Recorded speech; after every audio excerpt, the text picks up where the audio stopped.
What's up, guys? Wolf Movies here, and today I'm gonna be reviewing Halloween Resurrection. This is apparently the worst Halloween movie ever. However, I don't think I agree with that. Here's my spoiler-free review. So yeah, this movie is bad, but I don't think it's as bad as Halloween 5 or Curse of Michael Myers. One thing that I find interesting about this movie is that it feels ahead of its time, which I'll get into more of that in the spoiler-filled review. Is it worth watching? Well, maybe if you want to see how this timeline ends or are interested in how it's ahead of its time, I'd say watch it, probably. On to my spoiler-filled review. The movie begins with Laurie Strode at a mental hospital getting ready for Michael to return, but how will Michael return if he got decapitated in the last movie? Well, apparently, the person that Laurie decapitated wasn't Michael, it was some random guy. Michael then gets to the hospital and kills Laurie. We then meet the protagonist, Sarah, who is in college. I think it would have been better, personally, if the protagonist was John from the last movie, but whatever.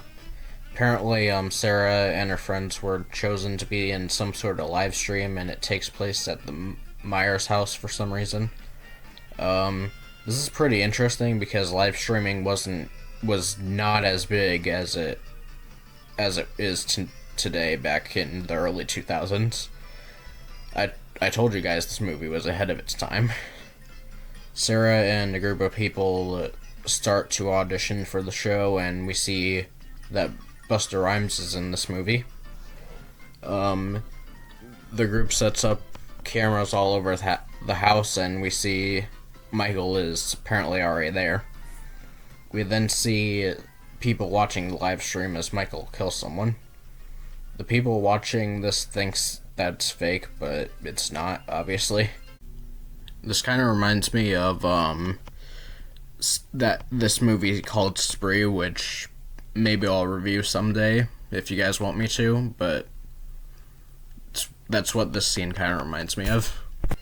After Michael kills more people, the rest of the group realizes that the people are actually dying. Sarah goes to the attic and finds Busta Rhymes. Rhymes then starts to beat the crap out of Michael for some reason. The fight gets down to the basement and a fire starts. Rhymes and Sarah survives, and we see this scene of Michael in the morgue, and he opens his eyes.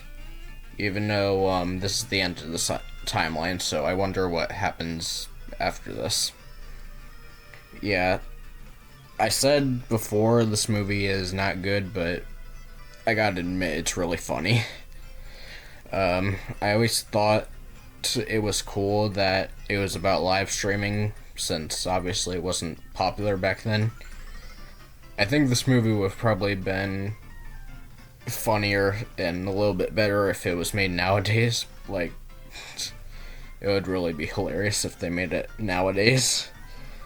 But it did not do good when it came out, and this is the end of the 20 years later timeline. So, yeah, the next movie in the series was the Rob Zombie remake, which, like the two Rob Zombie remakes, which I hear are terrible. But I'm not going to get to those now. I think I'm going to take a small break from the Halloween movies, and I'm going to review the first Scream movie next episode. Thanks for watching. I'll see you guys then.